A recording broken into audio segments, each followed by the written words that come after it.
morning children. Today we are going to see the next part in carbon and its compounds chapter. Okay. The next subtopic is allotropes. We are going to study about the allotropes. But before studying allotropes, I thought we will study these two things, ionic as well as covalent. What is the difference between? If you are very thorough with ionic as well as covalent compounds, it will be easy for you to deal with covalent compounds later. Okay. So in today's class, we will study what are the characteristic feature of covalent bond or covalent compounds. And then we will also study the difference between ionic and covalent. Okay. Come, we'll see what is that. What are the characteristic features of covalent bond? Yesterday we have studied about covalent bond. Covalent bond will be seen between two non-metals. Ionic bond will be seen between one metal and a non-metal. Metals will be giving electrons and non-metals will be gaining electrons, right? But in the case of carbon, it is covalent. Why covalent? It can't give 4 electrons, it can't get 4 electrons. If it gives 4 electrons, what happens? It can remove that shell, outermost valence shell. Or if it gets 4 electrons, it can make 8. But both the things are not possible because of some reason. I told you yesterday, no? Okay. So what kind of thing happens? Sharing between these two atoms happens. And we have also studied about homo as well as hetero. Homoatomic means what? Hetero we have studied, right? Okay, now 5 important physical properties are there in covalent compounds. See, one by one I will explain it to you. Okay. First, the physical state. Physical state of covalent compounds. See here, they exist mostly in gaseous state. Okay, we know that in metals we have studied that all the metals are solids. Exceptions also we have studied. What about mercury? Okay. So here, covalent compounds, if you see, they exist mostly in gaseous state. For example, see here, 2 atoms of hydrogen combine together, no? Then only it will become a compound. Chlorine also, 2 atoms will combine together and we will always see it as Cl2. 2. So H2, Cl2, who is this NH3? What is the difference between NH3 and NH4? Yeah, you are correct. NH3 is ammonia and NH4 is ammonium. Okay. And this one, CH4, we have not studied still. But you note down this, we will be studying about this later. See this bond, if you see, yesterday we have studied these two, no? Single bond will be formed between. NH3, how it will form? NH will be 3. Correct? And so for nitrogen, what will be left out? 7. We know for nitrogen, atomic number is 7. You will split it as 2, 7, 5. Correct?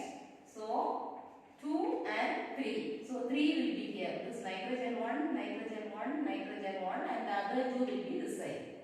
For hydrogen we know 1, 1 will be there. 1, 2, 3. So this way the bond will be formed. And for this nitrogen if you see you will get 8. Okay. This is how it is for ammonia. CH4, this is methane. Okay. We will study later. Same way here C in the middle. This you check, okay? This same thing is there in your book. Carbon we know it is having 4 in the outermost shell. So we will put 4 in the outermost shell. And hydrogen we know 1, 1 will be there. So the bond formed will be like this. And in the middle you will get all. Okay? Methane. SO2 also same way. 2 O and 1 S in the middle. Okay? Try this if you are not able to, I will help you. Some liquids, bromine, correct? Br is bromine and few solids are also there. What is iodine? Then this one. Phosphorus or potassium, 2 we have studied. One is P, one is K. What is that? Okay. S is also, we have studied sulfur, right? Okay, the first point is physical state. So we know that most of the covalent compounds, they exist in which state? Correct, gaseous state. And we have given some examples also. Some exceptions are there. Some are in liquid form, for example bromine, and some are in solid form. Okay, this is the first point. So physical state you have studied. As soon as you finish one point, you just think, okay, physical state means how it is physically. Almost all the covalent compounds will be in which form? Gaseous form. And you should memorize the examples also. Examples you should keep it in mind, otherwise it's very difficult. And then some will be in liquid form, for example bromine, and some will be in solid form, that is one or two examples you keep it in mind. Okay, iodine and sulfur.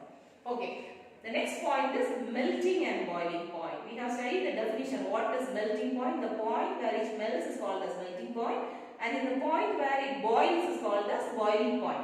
So melting point and boiling point, the force of attraction between these compared to ionic compounds, it will be weak. Okay, so that is very important. Compared to ionic compounds, the attractive force between these two atoms or 3-4 atoms will be very less. Why? Because here no ions are there. In ionic bond, ions will be there, so the force of attraction will also be more. But here, the force of attraction will be less when you compare it with that of ionic bond. So the attractive force is weak. The reason is there are no ions. Usually the melting point and boiling point will be low. We will see some examples. 4 examples we should study. Okay. Methane, melting point is 90, 111. This you should by heart. 90, 111. Methyl alcohol 176, 337. Okay. And ethyl alcohol 156, 351. This is melting point, this is boiling point. Acetic acid melting point is 290 and 391. You should check with some melting and boiling points of ionic compounds also. Then you can feel what is the comparison. Okay, here it is low compared to that of ionic compounds. Okay, so melting and boiling point you have studied. So after studying this point, how the melting and boiling point will be in covalent compounds, how it will be in ionic compounds, how it will be, the differentiation you should know. The third point what we are studying is electrical conductivity. You tell me, will it conduct electricity? To conduct electricity, what is very important? Yes, ions are very important. We know that ions are not here. So definitely the answer will be poor conductors, right? So they are poor conductors because of what reason? Yes, no ions. Sometimes they become good conductors when dissolved in water. Always exceptions will be there, no? See, for example here HCl, when it is in gaseous form, they are poor conductors of electricity.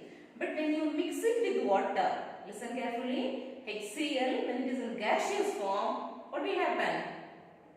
Will they conduct electricity? No. But when you mix it with water, what happens? Dissociation happens, right? H plus Cl minus. So what happens? Automatically they will start conducting electricity. So that is one example. HCl, when it is in gaseous form, they will not conduct electricity, but when it is mixed with water, they will conduct electricity. They will become acid, no? Hydrochloric acid. Okay, so electrical conductivity also we have studied. Nature of reactions. In which form they will react. See, covalent compounds, they will always react in molecular form. See here, when they are in molecular form, H plus one atom combines together and they will become one molecule. Chlorine also, chlorine, 2 atoms combine together and they will become one molecule. So always the reaction takes place in molecular form. Okay, H2 plus Cl2 gives HCl. Okay, so nature of the reaction also we have studied. Solubility. In ionic compounds we have studied that they will be soluble in water. I asked you to remember one example when you are studying ionic compounds. Can you? Yes, good. You have studied salt as an example. NaCl, correct? Sodium chloride. So they will definitely dissolve in water. If you put salt in water, it will dissolve in water. But will they dissolve in organic solvents? No. Here it is just opposite. See here, they are not soluble in water. They are not soluble in water, but they are soluble in organic solvents such as, what is CCl4? Carbon tetrachloride. Okay, carbon tetrachloride. C6H6, guess, benzene. And acetone, first time you are studying, I hope. So I have given the formula CH3O, CH3. Okay, so these are the 5 important points. They may ask for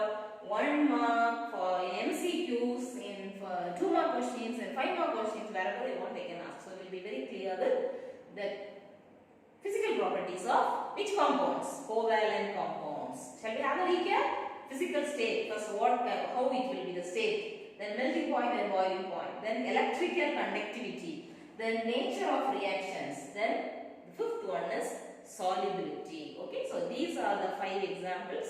You should be very thorough with. Now the next thing is the difference between ionic compounds and covalent compounds. Now without writing this, you will be able to tell, because you have studied, no, ionic compounds you have studied. Now you got an idea how covalent compounds will be. Then it is very easy for you to tell the difference. See, we'll start. We'll tell. The first one, ionic compounds are formed by transfer of electrons. You know that. How transfer? Giving and getting. No. 3 examples we have studied. In sodium it will give 1. Then Mg. Magnesium it will give 2 plus. Then in aluminium it will give 3 plus. These are all cations. So anions, definitely chlorine, and for this one what you have studied? Oxygen, no? Then this one, aluminium, 3 is giving. Who will get 3? Yes, right. So here formed by transfer of electrons. This is very important. Here what happens? Formed by sharing of electrons. See here, this hydrogen, it will combine together and you will get covalent compound, that is H2. Okay, that is the first point. Second point, it is formed between atoms of metals and non-metals. This I told you, no? Metals, this is metal and the other one is non-metal. Which one? Chlorine. Same way when it combines, no? Between metals and non-metals it will combine. Here, between 2 atoms of non-metals. So, it is formed between 2 non-metals. This we have studied. Generally solids. Some exceptions are there. Here, they are mostly gases, but some exceptions are there. If they ask one example for liquid, one gas, one solid, you can give. So, mostly gases, but the others are also same. Melting point and boiling point, here it is very high, here it is low. When you compare, this is high, this is low. The next point, it is soluble in water, it is insoluble in organic solvents. Here it is just opposite. Insoluble in organic solvents. Insoluble in organic solvents, no. Soluble in water, insoluble in water. Then here, insoluble in organic solvents, here soluble in organic solvents. Conductors of electricity, they are good conductors of electricity, here they are not good, right? They are bad conductors. Then one more thing, here in ionic, the ionic reaction takes place. In ionic reactions, here molecular reactions.